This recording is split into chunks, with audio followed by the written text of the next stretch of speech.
Hello, welcome to Unicorn Princess Tarot. So, ito yung reading for Earth sign, Taurus, Virgo, Capricorn. Take only what resonates. Hindi po ito magre-resonate sa lahat kasi hindi naman talaga natin makukuha lahat ng energy ng Earth sign sa mundo. Pero okay lang yun, normal yun. May mga next readings pa tayo. Kung gusto mo, pwede ka naman magpa-personal reading kay Jing Tarot Reader. Search mo na lang siya sa Facebook. Anyway, this is for Earth sign, Taurus, Virgo, Capricorn. Let's start your reading.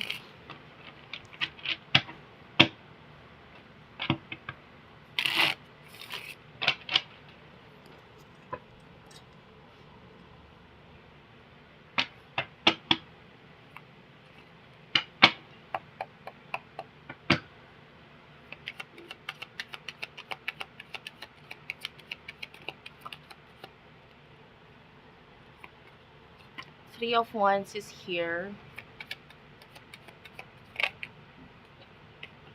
Eight of Swords. The High Priestess. And you do have here Ten of Coins in reverse. Bottom of the deck, you do have here the Six of Swords. So,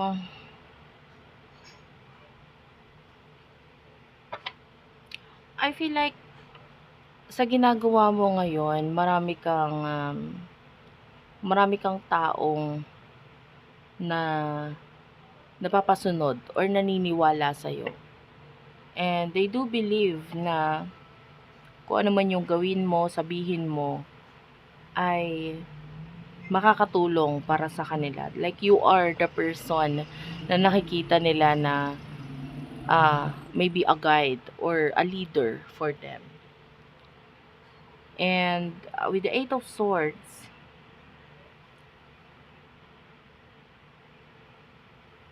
I feel like you are currently stuck sa isang situation. Meron kang bagay na parang hindi mo basta kayang umalis dito. You are trapped, no? Maybe part of you is gusto mong umalis dito. Pero maybe you need help, you want help. And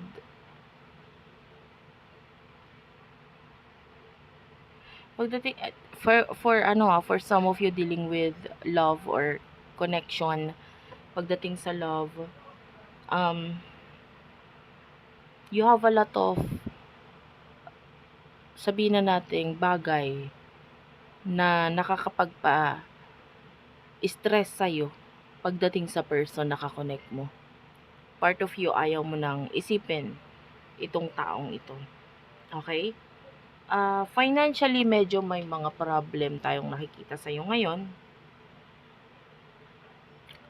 I feel like hindi ka nagkakaroon ng magandang outcome pa, no? Pwedeng more on pagtatapon or paggastos ng pera, yun nakikita natin sa'yo. And part of you, naiinis ka sa sarili mo, pero parang wala ka namang magawa kasi yung iba pwedeng kailangan yun eh. 'Di ba? Alam mo 'yun. Parang ano mo 'yun eh, needs mo 'yun. So, kung ikaw man ay may pagtatapon ng pera or paggastos, it is because kasama 'yun sa bayarin mo talaga, bills, ganyan. Kung meron mang para sa sarili mo, maybe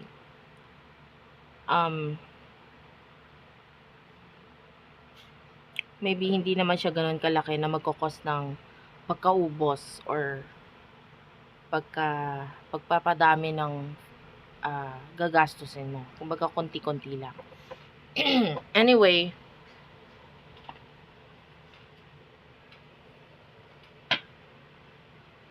tell me more messages for Earth sign, Taurus, Virgo, Capricorn.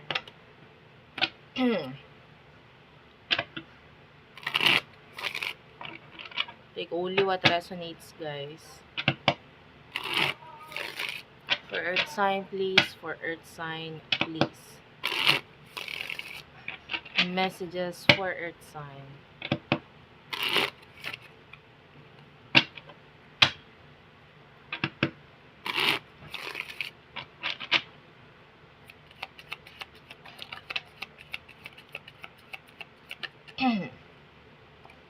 Four of Wands,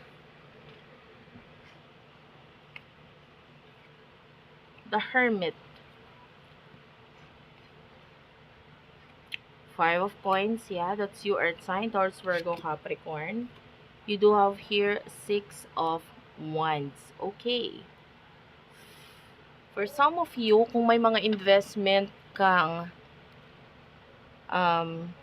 ginawa in the past, nakakita tayo ng soon enough bubunga ito sa'yo ng maganda. I can see achievements, recognition here. I can see a lot of success pagdating doon sa mga ininvest mo. So, kung ikaw ay may mga itinayong negosyo, nakakita tayo ng magandang outcome pagdating dito. And naging mahirap siya actually. Hindi all the time ay naging maganda. Pwedeng dumating ka rin sa point na parang parang ikaw ay nalugi or marami ang hindi nagtulong or pwedeng may mga nawala sa'yo. Dumating din sa'yo yun, pero it is because kailangan mong matuto para alam mo kung anong gagawin mo. With the Hermit, nakakita tayo dito ng understanding sa sitwasyon mo ngayon. Bago ka kumilos, bago ka gumawa ng action, iniintindi mo muna, inuunawa mo muna. So, pwedeng hindi ka na masyadong nagmamadali. I can see a lot of pagtutulungan pagdating sa career, sa usapang usapang money. May pagtutulungan dyan. I can see a lot of celebration. And with the Hanged Man, I can see na pwedeng hindi ka na mahirapan na maging mas grounded this time around. Dahil maaaring in the past, medyo lutang ka medyo hindi mo alam kung sino yung pagkakapitan mo, magbibigay ng tulong sa'yo, etc. Pero ngayon nakikita natin na parang may mga tao na tumutulong sa'yo na parang magsabi na huwag ka sumuko, ganito ganyan. And they are also helping you to achieve kung ano man yung mga goals mo dito. Okay, so maganda yung nakukuha natin dito sa part na ito. Kung ano man yung ambition mo sa buhay mo, nakikita natin na hindi mo lang basta makukuha ito, but rather, magsha-shine ka pa dito. So, continue mo lang yung ginagawa mo at you are actually well-blessed na tao. Maaaring dumaan ka sa paghihirap, pero may mga natutunan ka doon sa paghihirap mo na yun. Okay, moving on. This is for your future. Ano yung naghihintay sa future for you, Earth sign?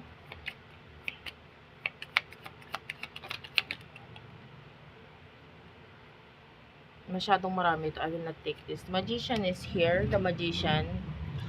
The Ten of Cups. By the way, sorry for the noise. Medyo hindi ko lang talaga makokontrol yan. Ten of Cups is in reverse. The Emperor and the World is here. Two of Coins is at the bottom of the deck.